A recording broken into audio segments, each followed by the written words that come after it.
ત્યારે તમને કેમ નથી દેખાતી ફૂક થવાઈ?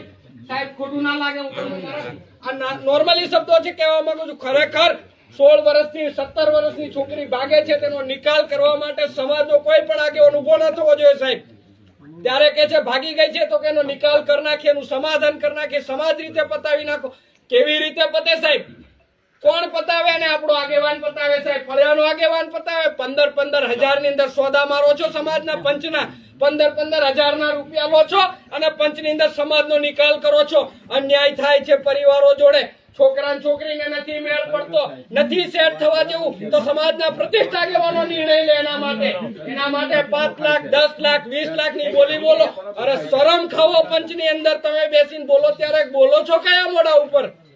આપણા સમાજને લૂંટી ખાધો સાહેબ. આગેવાનો કઈ રૂપિયા લે છે એ પણ મને ખબર છે. કયા આગેવાનો રૂપિયા લે છે એ પણ મને ખબર છે. મારી નજર સમક્ષ જોઈ